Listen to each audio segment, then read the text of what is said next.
All set? Okay. Moving on to our next talk. Yeah, everyone's here? Okay. So we are moving out to our next talk. Our guest is a senior fellow at the K2 Institute. He's an expert in domestic policy. He specializes in healthcare policy, in social welfare policy, and his most current work is on the notorious Obamacare.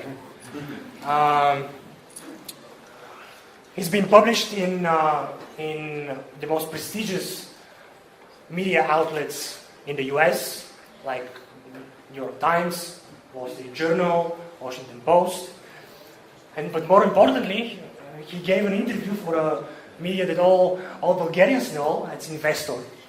And when we're done with this talk, you can check out his interview there. It's really nice. Some good advice for our own healthcare system in the text. So be sure to check it out. He's going to talk to us about the welfare state, and he's going to give us 5 reasons why it is doomed. Please help me welcome Mr. Michael Tanner.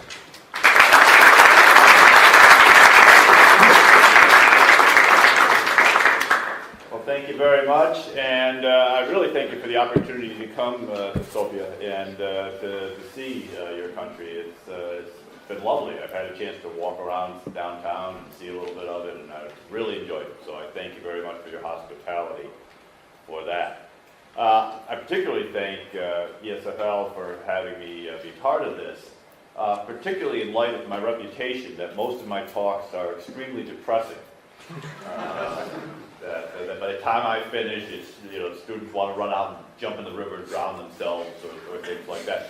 So I've tried to come up with a more upbeat topic today, something that will be a little more inspiring and a little more positive, at least until the end of my talk. So we'll wait till we get to that portion of it. But I do want to talk a little bit about the welfare state as it exists now, that we've been stuck with for so many years, at least since Bismarck developed it back in the 19th century, and in one form or another, it's been stuck with us ever since. And why I think that in our lifetime, we will see the welfare state fall, which I think is very good news, depending. So let's talk a little bit about some of the reasons why I think the welfare state is doomed, 5 of them if we can. And so the very first one is that demography is destiny. I mean, the welfare state, you have to remember, does not create any wealth. All it does is redistribute wealth. It takes money from you and gives it to you, and then it takes money from you and gives it back to them, and it keeps going around like that. Well, that, to work, you have to have people who are creating the wealth, and then other people who receive it. The problem is that in all of our societies, the societies are aging. The population is getting older. We have more and more people in retirement, fewer and fewer young people who are doing the work, who have to support those older folks. When you have a society in which you have just a few people who are collecting the redistribution and a lot of people who are generating the wealth, that works for a while. When you have a society in which only a few people are generating the wealth and a lot of people who are being redistributed to, that's a recipe for disaster. In many ways, the welfare state as we know it now is simply a pyramid scheme. You're all familiar with how these pyramid schemes work. You promise people a whole bunch of returns at the top, and you pay them off simply by taking money from the people who contribute later on. You give that to the first investors. Then the next group of investors gives money to the second group, and so on until you eventually run out of investors, and then the whole thing comes falling down. Well, that in many ways is what the welfare state is today. It has been taking people from one generation, giving it to the next generation, and hoping that each generation that follows will generate more and more wealth that they can redistribute up the pyramid. The problem is that those generations are getting smaller and smaller. let's just take a look at one area of it, and that is your pension and retirement program. This is across Europe. This is the percentage of GDP that is being consumed by retirement public pension plans that's going to the old age folk, going to the seniors in terms of retirement. And what you can see is that it ranges all the way from one of the best systems right now in terms of expenditures, which is the Dutch. They're at about 6.5% of GDP, all the way up to Italy, where about 14.5%, almost 15% of GDP is being taken just by payments for people who are retired today. When we think of how much wealth has to be generated just to pay off people who are sitting in retirement and not generating any wealth because of the pension systems in a country like Italy. You can see Bulgaria right now, you're somewhere a little over 8.5%. You're not too bad, you're down at the better end of the scale. But you can see that as we get older, long before you folks get into retirement, by the time we get to 2050, how much worse it's going to be in almost every state. In almost every country you're going to see just the take off to where the best you can do is the Dutch again, which is a little over 10% of GDP, even in the Netherlands. In Bulgaria, you're going to be around 11 or 12, 11.5%, I believe. And you're going to find that some countries like Greece and Italy are up over 15%, almost 16% of GDP being consumed simply in the pension program. When you realize just how much the government will have to tax you, tax the folks who are working in order to support 16% of their GDP being spent on retirement, how unsustainable that is in terms of the welfare state. But this is actually the good news. Because that's only talking about the people working and the people in retirement. When we actually talk about the people who are on the receiving end of that redistribution, it's not just people who are in retirement. You also have to take into account people who are unemployed. They're getting unemployment benefits. They are not working. They're not contributing into the system. They're simply taking out of the system. And then, of course, children are not working. They're getting their education paid for by the people who are working and so on. So you're having a much larger group, if you will, of people who are dependent on the government as opposed to people who are paying in. And this looks at the percentage of the population that is actually employed and paying into the system for each person who is taking out. So if you had 100 people in your system, the number of people who are actually part of the system contributing to it, you can see, for example, in Italy, only about less than 40%, about 38% of the population is actually the people who are paying into the welfare system as opposed to the people who are taking out. So you have about 60, in Italy it's about 68% or so of the population, 62% of the population that is collecting the redistribution as opposed to about 38% of the people who are paying for that redistribution to everyone else. So basically there are 3 people, 2 people are collecting, 1 person is paying for those 2 people. You can see what kind of a burden that's going to be on that 1 person. And as we push this all the way through, you can see here in Bulgaria right now, it's about 35%. You're actually a little bit worse off. And what you're going to end up with is the collecting population is going to be over 40%. Coming up. All of this leads to a bigger problem. The fact that, as Margaret Thatcher once said, the problem with the welfare state is eventually you run out of other people's money. If your whole system is designed essentially to redistribute wealth, you've got to have wealth to redistribute. And eventually you can't tax those people who are contributing heavily enough in order to be able to pay off all the benefits that the welfare state promises. Many of you, I think, are familiar with the Laffer curve, which was developed in the United States, talking about the amount of revenue you get from taxes. I'm actually surprised because this is so controversial in the United States. You talk about the Laffer curve, and about half the economists get hysterical about it. because you're bringing it up. Paul Krugman has the vapors or something whenever you talk about this. But it's really a very uncontroversial point. It simply says, look, if you had a 0% tax rate, the government would get no revenue. If it's taxing people at zero, there's obviously no money coming into the government. On the other hand, if you had a 100% tax rate, you wouldn't get any money either because nobody would work at 100% taxes. And somewhere in between, there's a curve. And at some point on that curve, there's an optimal amount of taxation in terms of revenue for the government. At some point, the government gets the most revenue with a certain tax rate. Now, if it begins to tip over on this side of the curve, it gets less revenue. If it's not high enough on the curve, it gets less revenue. At some point, there's an optimal point. That's all the Laffer curve says. Shouldn't be controversial. It doesn't say anything about where you are at a particular point on the curve. And a lot of, I think, people talk about, a lot of free market folks say, well, tax cuts always generate more revenue. Not necessarily. If you're over here on this side of the curve, it wouldn't necessarily be true. If you're over here on this side of the curve, it probably would. And you have to look at each individual tax, each individual country, in order to determine where you are on the curve. However, when you look at the tax burden in European countries, it begins to be pretty clear that you're all kind of tipping over on that this side of the curve here.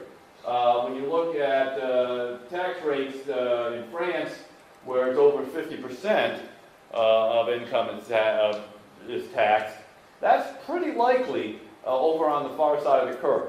The question is, how much higher can you push these tax burdens and still get more revenue? It's not just a matter of the fact that the tax collection is going to be unfair, that you're taking half of all of somebody's income, which, it doesn't strike me as being particularly fair.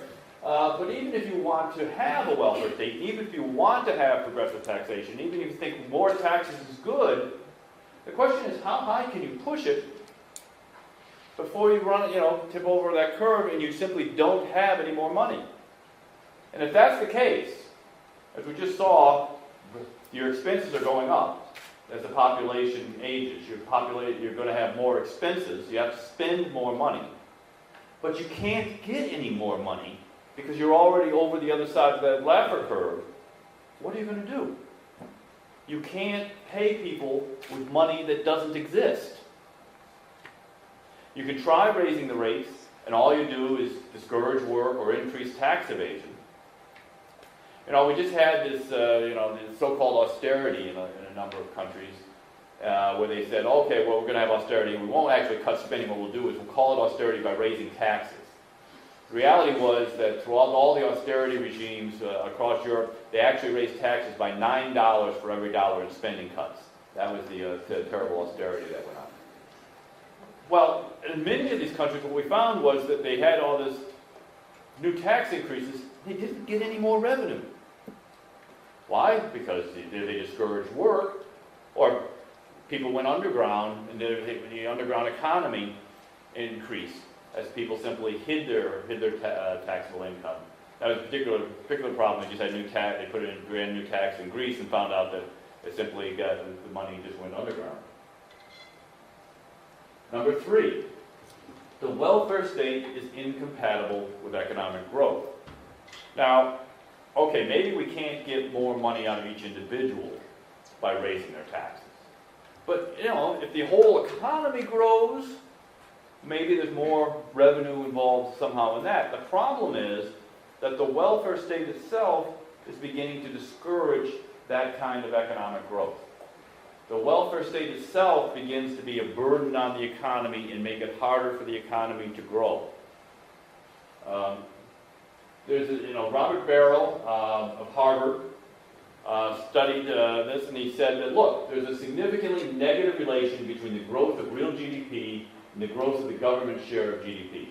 In other words, as the government gets bigger, the economy slows down.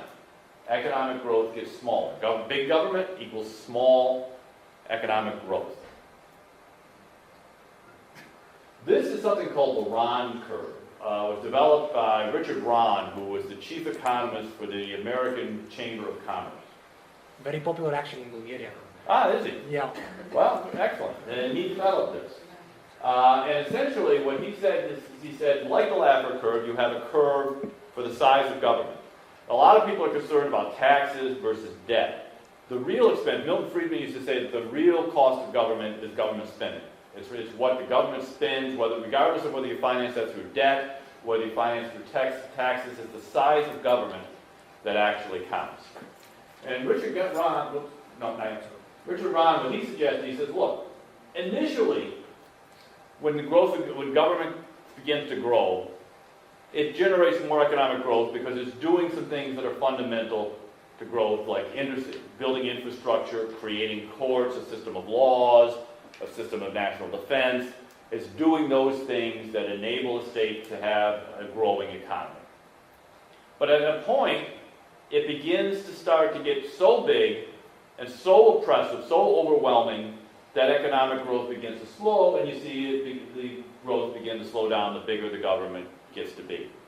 Now again, you can't tell for sure exactly where each individual country is on that curve. We can't say, well, this increase, if we increase spending from 40% of GDP to 41% of GDP, it will do X to the economy. People don't know exactly where this sort of optimal size is. There's a lot of studies out there.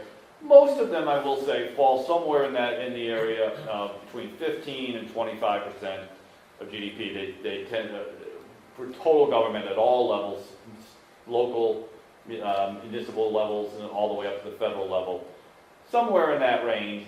I would like to see things on the smaller end of that range. Some economists can go up around that, but somewhere not much more than that.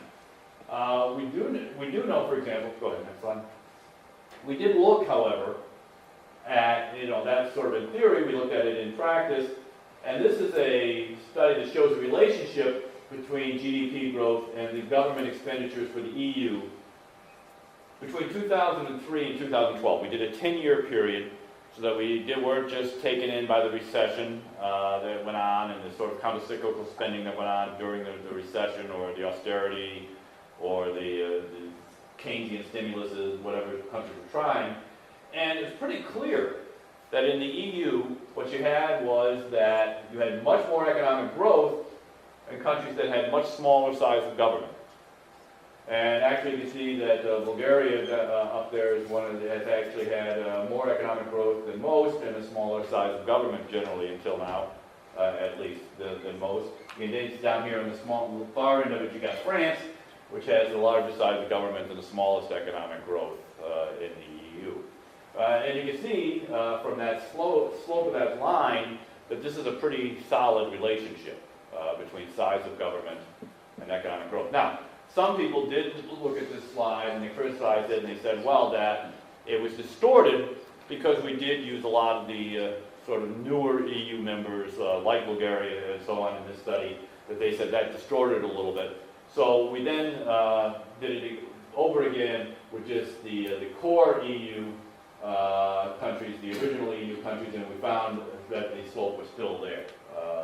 Still had exactly the same problems. Growth, the bigger the government going this way, the lower the economic growth. And you can see again that it's a pretty steady slope, pretty solid relationship between the two.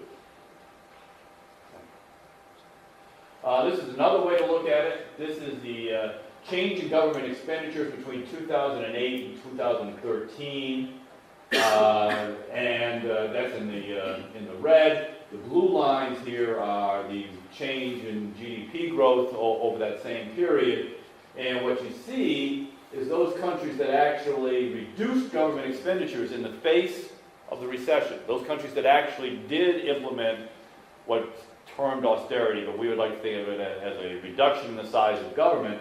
Latvia, Estonia, Denmark actually saw increases in GDP growth.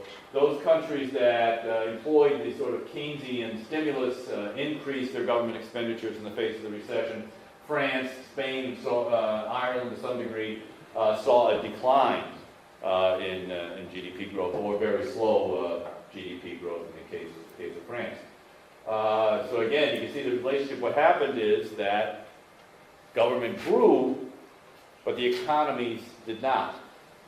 Now again, part of the problem here is that if you're going to continue, how are you going to continue to finance this increase in spending if you have an ever-shrinking economy and a tax rate that's so high that you can't get any more tax revenue out of it? Number 4, the welfare state simply doesn't work. I mean, it might be one thing to spend all this money if you actually got something in exchange for it. But the fact is the welfare state doesn't do a particularly good job of delivering what it says it's going to. Whether that's health care or dealing with poverty or generating more economic growth or taking care of the elderly in their retirement, there's very little evidence to suggest the welfare state actually succeeds at doing these things. Or if it does sort of struggle through, there's very little evidence to suggest that it does these things better than the private sector could do. And let me give you just one example of this. Go ahead, next slide. Well, actually, this is the reasons why. This is a study that was done for the U.S. Congress's Joint Economic Committee. It was studied by James Gordney, Robert Lawson, and Randall Holcomb. And they just simply pointed out that as government moves beyond the core functions of protecting people and property, they will adversely affect economic growth because of the disincentive effect of higher taxes. They will diminish returns as government activities in which it's ill-suited and interferes in the wealth creation process. I want to focus particularly on the diminishing returns as government undertakes activities for which they're ill-suited. Government can do some things reasonably well. Usually things that involve blowing things up. I mean, you know, government does a pretty good job at those type of things. Big, heavy-duty things. You know, what I say blowing things up, I mean the military, but also things like building a road, they do a pretty good job of because it just involves bulldozing things.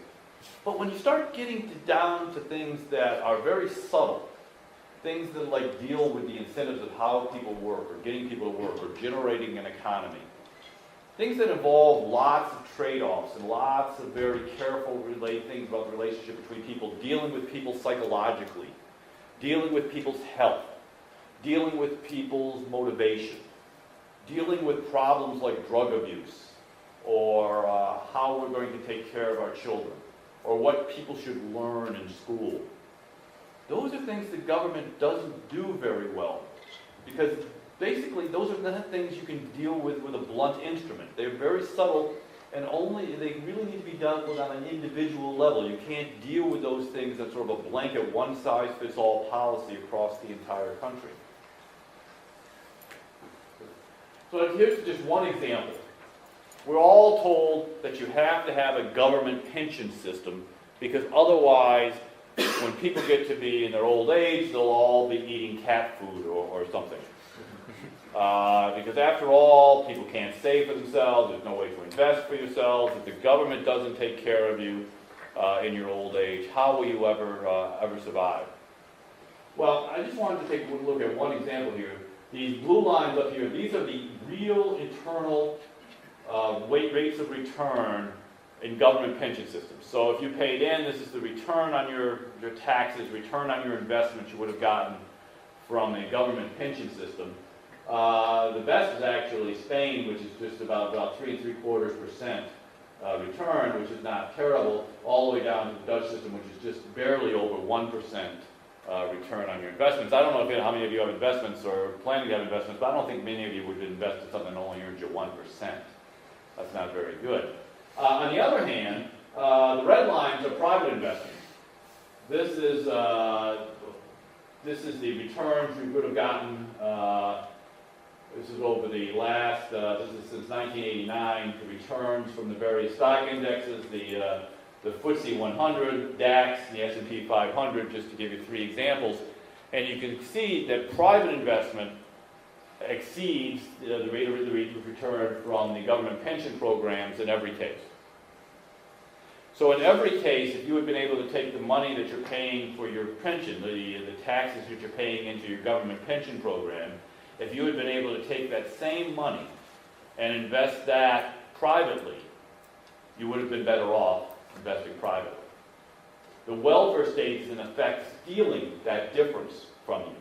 The difference in returns between, let's say, 6.5% in the S&P 500 and the 1% in the Dutch system, that real money that people could have had in their retirement, that seniors could have used when they retire, and it's in essence been stolen from them by the welfare state.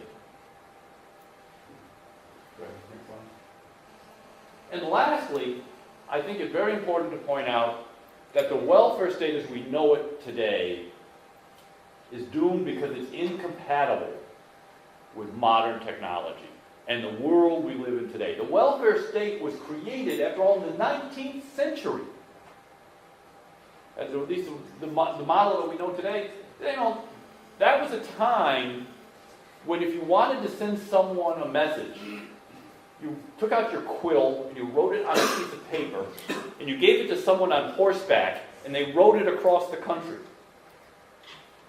Now you've got your cell phone, you've got the entire knowledge of mankind sitting on your cell phone. It's a very different age. This is an age of instant information and infinite choice. And both of those conspire against the welfare state. Now, it's no longer a case where people can keep their societies ignorant. Even in closed societies, we were talking last night at dinner. Tom Palmer was talking about North Korea, one of the most closed societies in the world, you would think. And yet young people there are getting information because they're buying Chinese cell phones and Chinese internet connectivity. And they're beginning to get information for the first time, even in a society like that. Certainly in open countries of Europe, people understand what's going on. They understand more and more about what's happening in other parts of the world. They can tell that despite what their politicians say, when their politician comes in and says, hey, we're doing just fine, they know it's not true. They know what's going on. And in that kind of information age, it's tougher and tougher for the politicians to lie. And at the same time, it's a world in which we now have so much more choice, so many more options and opportunities because of our connectivity. Now, I always amazed when you go into Starbucks for coffee and you have 42 choices of latte. Why in that world will people ever again settle for having one choice for retirement or one choice for health care? When we've grown up in a world in which people have options. Optionality is, we talk about it. We can do different things. Are we going to settle for a world in which we're told by someone else, this is the only way you can do it? I don't think that type of world is going to survive much longer.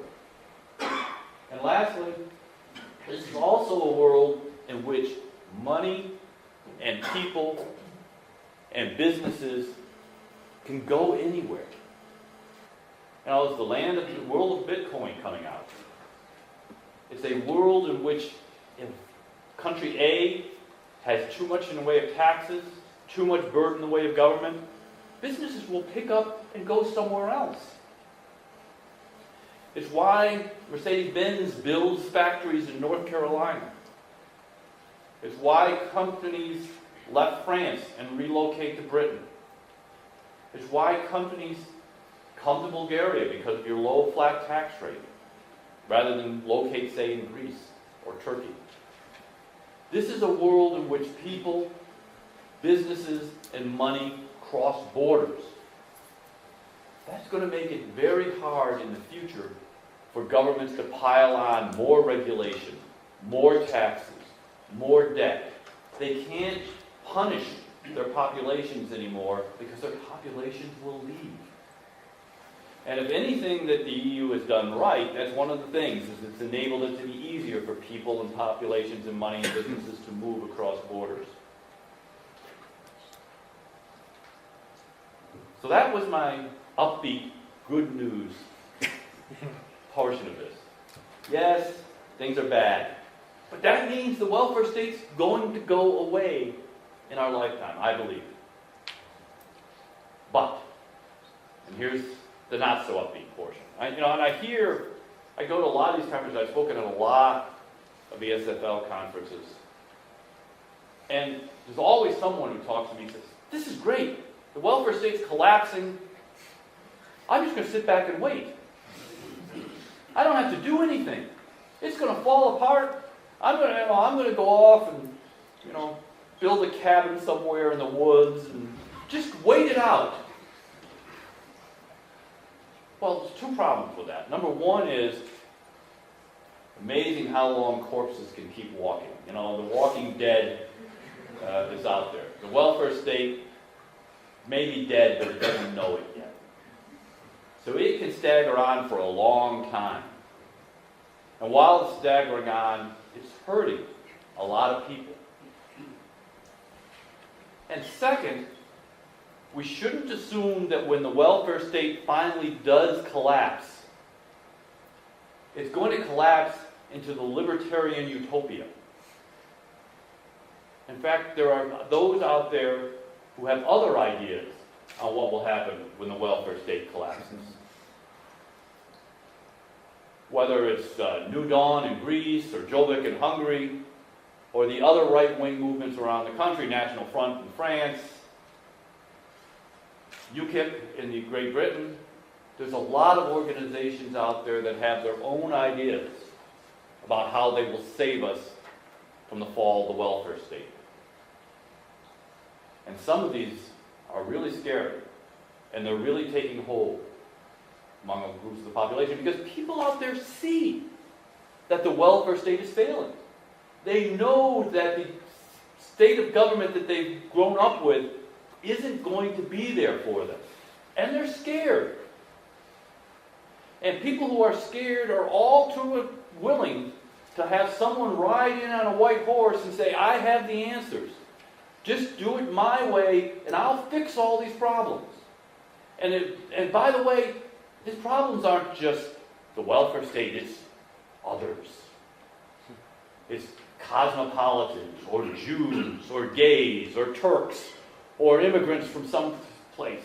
Polish plumbers is one thing I hear all the time out there. I never knew Poland created so many plumbers, but apparently go to these countries and that's a big crisis out there. If you just sit around and wait, those are the folks who are likely to pick up the pieces. So in the end, we really do rely on you. The folks in this room and folks like you. You have to choose. And then you have to lead. You have to get out there in your communities, in your schools. And you have to be the voice for liberty. Because if you don't, the other side out there is going to be there. They're the ones who are going to be out there waiting to pick up the pieces when the welfare state falls. Or else you are. And frankly, I'd much rather have it be you folks. Thank you all very much for listening.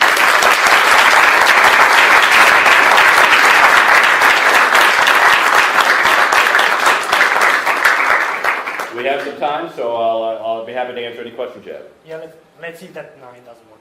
Okay, we're going to do hands. I'm going to shout. So, any questions? Who wants to go first? Okay, you sir? Shall we shout? Well, Yeah, we have to. We have to.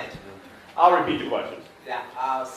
My question is, since we had the graph with what makes a better investment of our money, I'd say some of the main reasons the return of investment is so low when it comes to pensions is that there's a lot of this redistribution that's going on.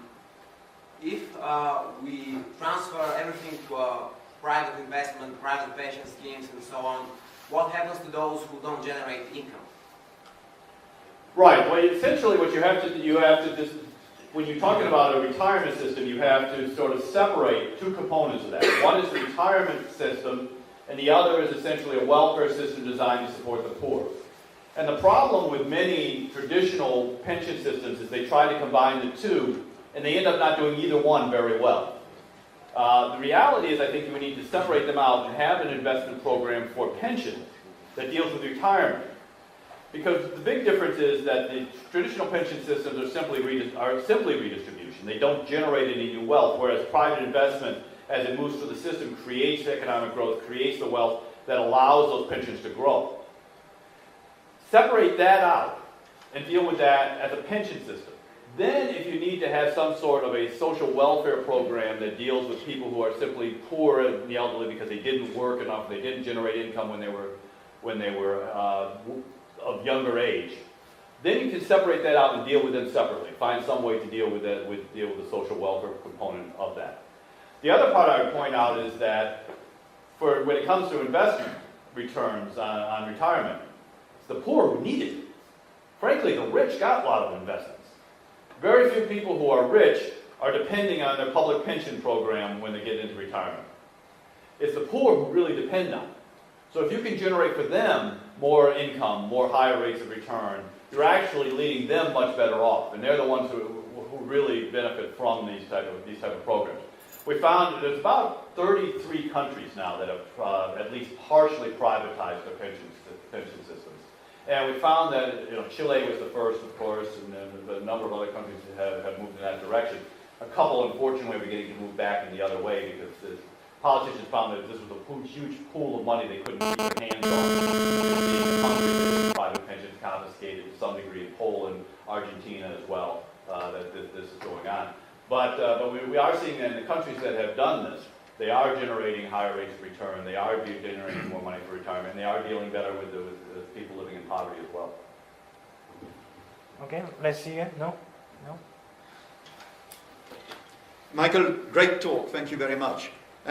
What you've just said actually is quite intriguing because there is this book by Michel Piketty, which has been talked about. Well, who hasn't heard about it? And of course, the center of his argument is that the rate of growth of assets is greater than the rate of growth of the economy in general. And what happens is that the people who have assets, therefore, are growing more and more unequal with the people who don't have these assets. And one clever journalist asked him on French radio, and French radio are very Stalinist, and he said, well, actually, isn't that an argument for the privatization of pension plans? Because then the people who don't have assets will acquire assets during the 30 or 40 years that they are active in life, and they will therefore be, part of that plan of people who have.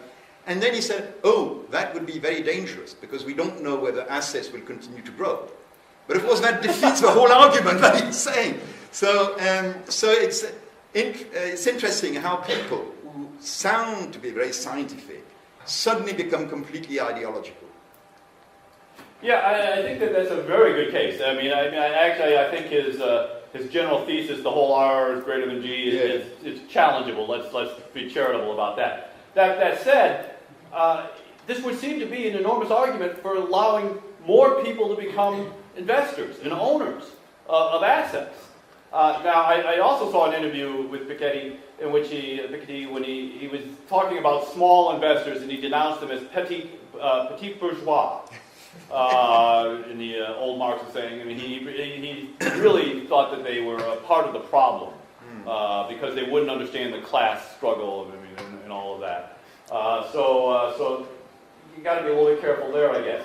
But I do think this is an argument. What we should want as a society is everybody to partake of it. Everybody to have an opportunity to partake in their wealth. Not distributed down, not taken from one from another, but their own chance to rise as far as their merits can take them.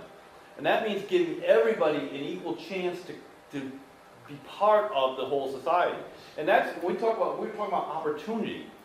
And I think that's really a positive message, and one that we should go out and sell as an answer to the people who simply want to redistribute the wealth out there. In fact, just if I can mention him one more time, I think one of the terrible things about Piketty is that he really doesn't care about raising the level of the poor up. He only cares about tearing the rich down. Just to give you one example, he denounces China for becoming more unequal as it's implemented more capitalist policies. More has been done to alleviate poverty in China over the last 20 years than almost at any time in any place in human history. The number of poor people has diminished substantially. The people who were, the number of people starving in the provinces and so on, it's changed dramatically. Now, nowhere near enough, there's a lot of other problems, but still, he just kind of ignores all of that and says it's bad because some people got rich. And in fact, he acknowledges that with his 80% tax rate and everything else, people would be poorer. He doesn't care as long as it's equal. And I think that's just, well, that's what they want. I think we've got a better message. More questions? Maybe it's not so much related to the topic, but what do you think about the European Union in its future?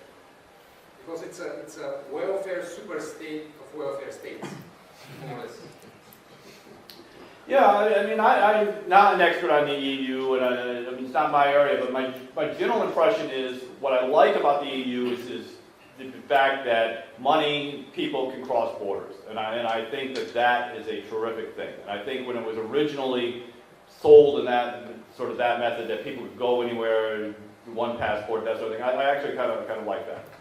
What I don't like about it is it's become sort of a super legislature that's basically unaccountable, that's telling people what size cooking pots they can have and how big your vacuum cleaner can be and all these sort of things coming out. That just sort of has one regulation after another and is kind of trying to become a super legislature. So I think the European legislature, or the European Parliament, is a bad idea.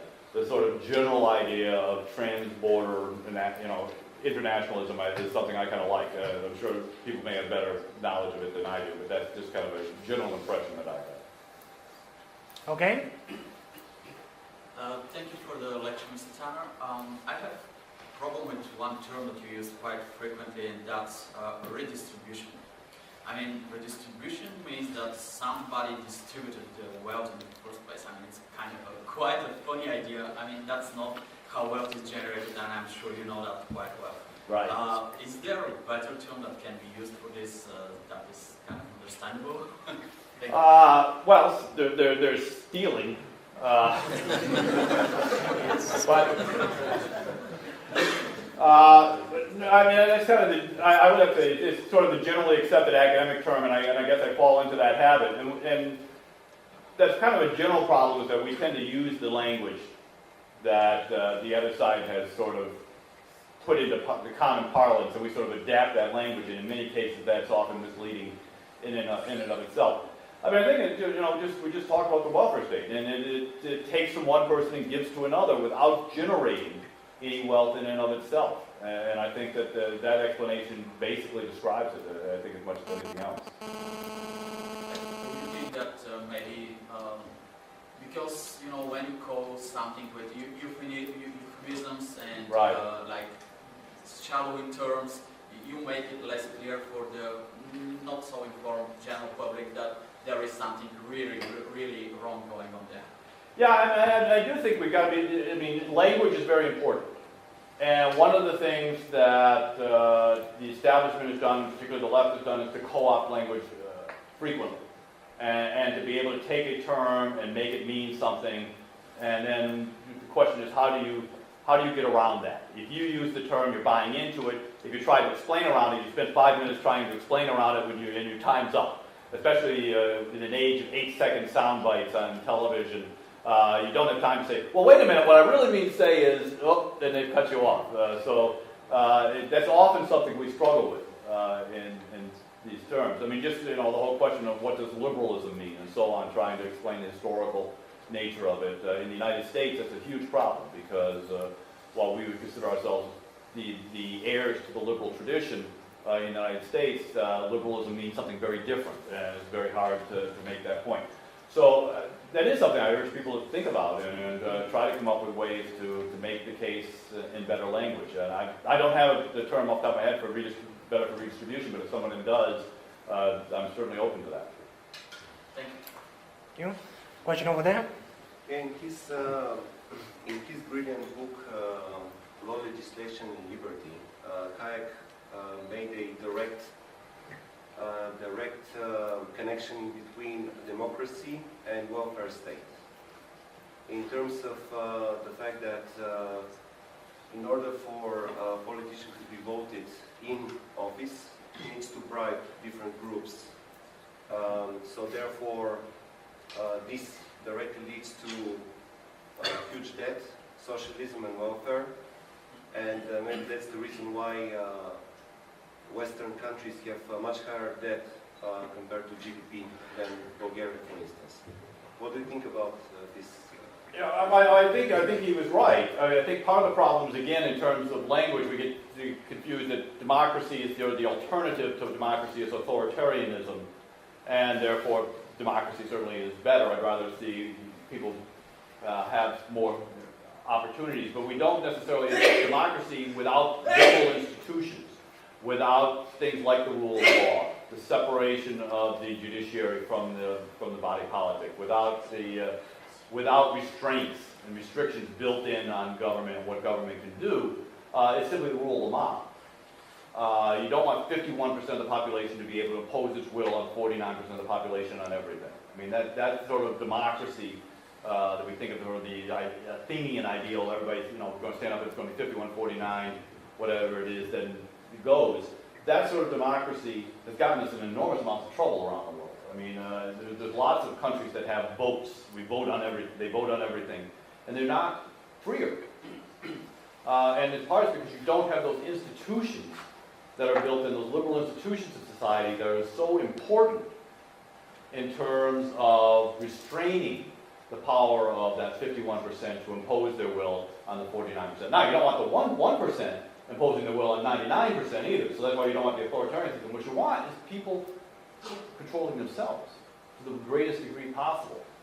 And that I think is large. The institutions are much larger. And we often, in the United States, we go on crusades for democracy around the world. George W. Bush was famous on this. He wanted elections everywhere. And in many cases, he had elections in countries that had no idea what liberal institutions were. So they voted once, and then the guy who was in power said, hey, I was elected, and now, no more free speech, no independent courts, no this, no that. And it didn't, people were not any freer even though they had an election. And I think that is a difference we need to constantly make. Democracy is not about votes and elections. Democracy is much broader than that. It's about free people and free institutions. Okay. More questions? First there, and then Satan. Okay, we talked about how the welfare state will collapse. Collapse means, or for me personally, it means some sort of destruction. So in a way, all the people who are against their free will, of course, tied up in the welfare state system, because of how politics works, they will, in the end, somebody will have to pay for everything, So, wouldn't you say that maybe a reformation or gradual removal would be better than collapse? Because sure. Yeah, that's the choice. Because collapse would mean that the Greek guys would come, because it would create chaos, etc. Yeah, exactly, and that's my point essentially of the choice. You can't simply opt out and say let's wait for the collapse, because exactly what you're talking about will happen. When it hits in that sense, things are bad. Weimar Republic. I mean, we're talking about real pain out there and people desperate for a solution. And in that case, there's going to be people waiting to pick up the pieces that we're not going to like.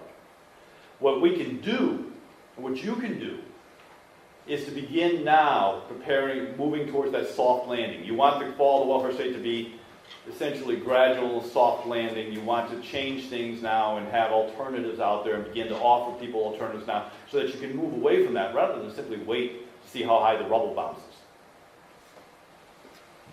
Stan? I would agree that the welfare state is doomed. I don't think it has a bright future, but then the wonderful question is, okay, what's coming after the welfare state? Is it worse? How does it look like? Is it a minimal state, or is it a no-state society? How society is organized after this? And is it like super optimistic to say that it's going to happen in this generation, because we are very far from this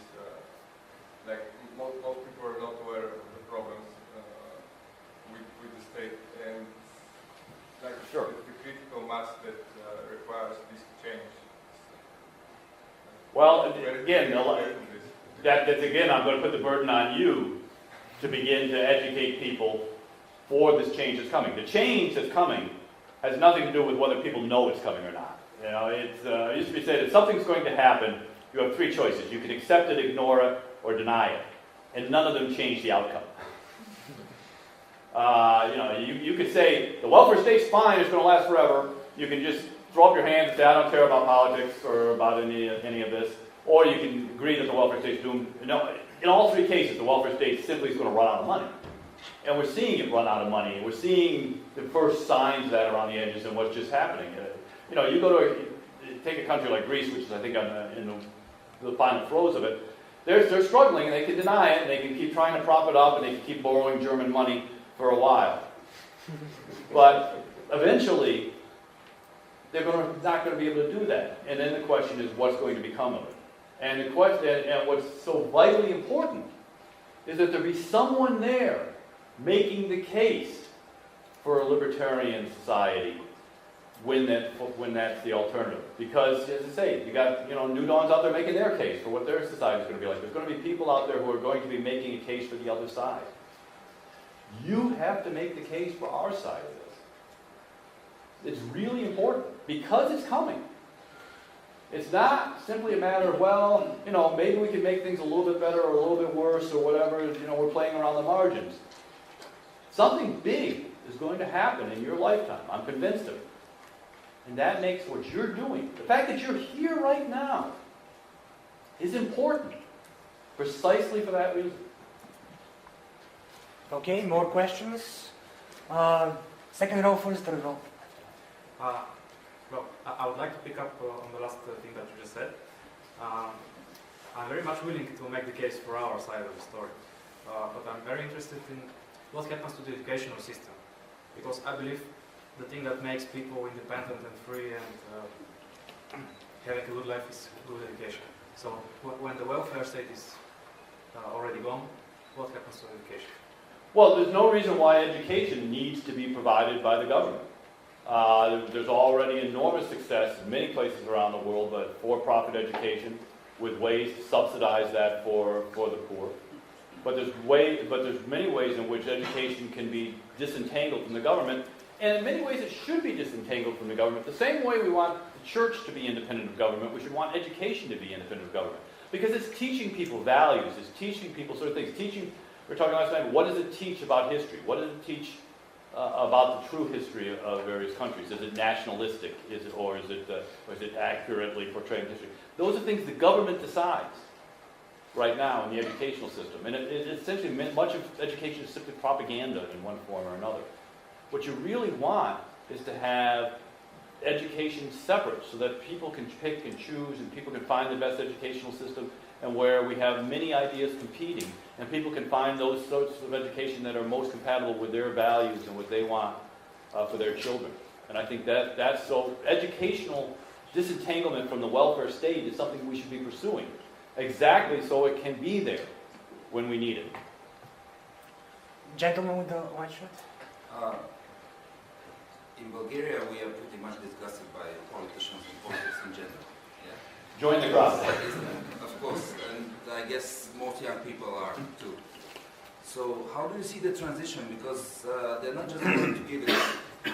And as the previous speaker said, we don't have time for lobbying. We don't have all the efforts. We should invest in other things. So if we don't make a party, if young people don't make a party, join the whole movement and then try to take over and put the ideas into practice, and we're trying to prevent the revolution that you just showed up on the screen. So what's the transition going to be? How is it going to happen if it's peaceful? And because these are people that the government, these are money that the government spends, but it's not their money, so they're not going to give it up so easily. Sure. Why? Because I think that it's much bigger and much more important to do things outside of parties and outside of the political system itself. Because the political system is inherently gamed with certain mentality, certain requirements in order for the welfare system to work. It's about trading off, it's about favors, it's about things like that. Now, I'm not sure whether or not you can work inside that system. If you want to try, that's fine.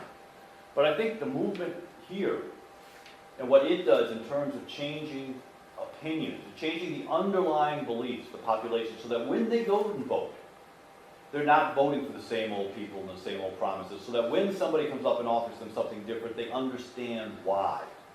And that's really important. And it's that education process that's changing people's hearts more and minds that really matters, not just their votes.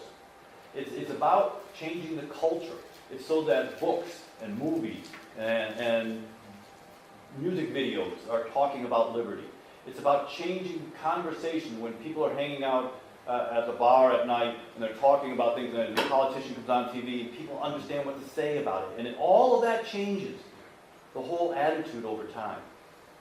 And I think that that's, in many cases, what the other side has been doing well. When they go out and they propagandize and say, oh, the reason why we have slow economic growth has nothing to do with the welfare state, it's because the Jews are out there taking stuff away from us.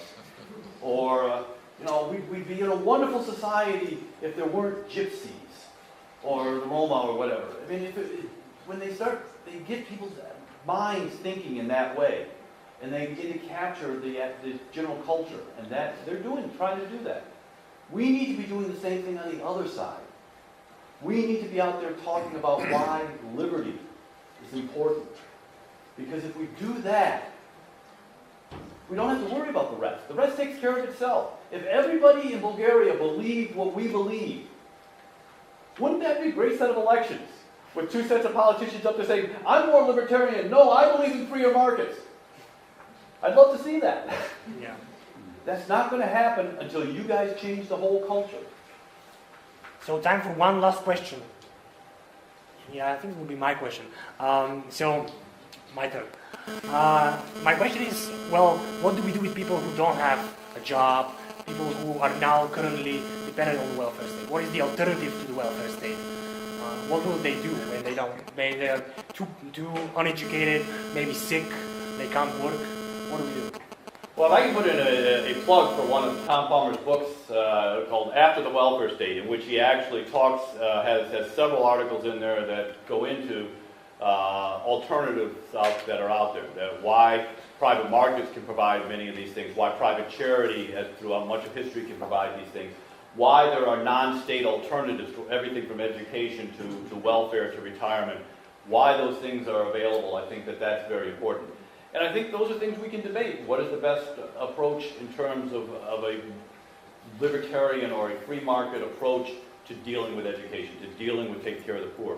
But that's a very different debate than the welfare state debate. I think what we have to first is acknowledge is the failure of their approach, and then we have alternatives. And there are many out there, and I don't have time to go into all of them, but I do think there's a lot of alternatives out there in terms of how privately we can help people.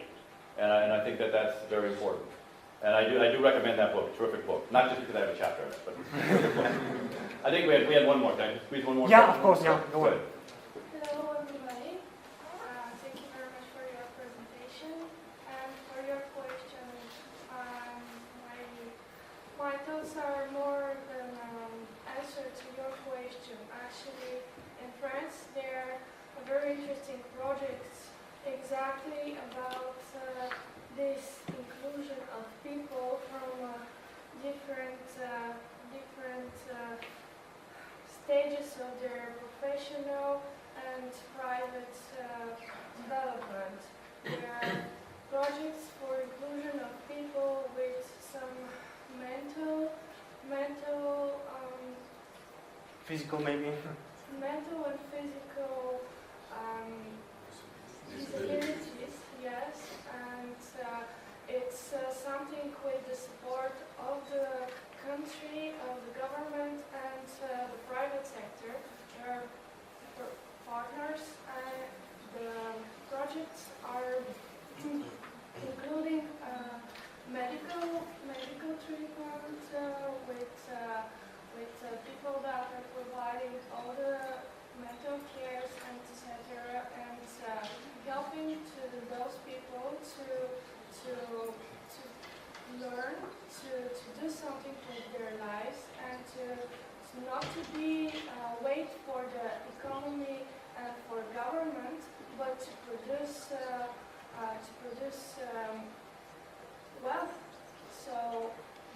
something very interesting, and it will be really, really good if such initiatives are more known in the other countries and are developed, because this is exactly the answer of your questions. And now there are pretty good statistics about those projects and the results from there. So this is one of the things that we could do. One of the options. Yeah, I think that's a good point. Those things should be more widely known. And I think one of the things that the ESFL has been doing that I think is really terrific is they've been putting out a series of very small little slides. I should see them on my Facebook page and stuff, where they talk about things that have been tried, libertarian solutions that have been tried in various countries, in various cities. And they've worked. And I think those are the things that we can tell others about. I mean, we should be proud of our successes. Too often we're sort of defensive, and the reality is we have the right answer, and we can be proud of that. Thank you all very much. Thank you.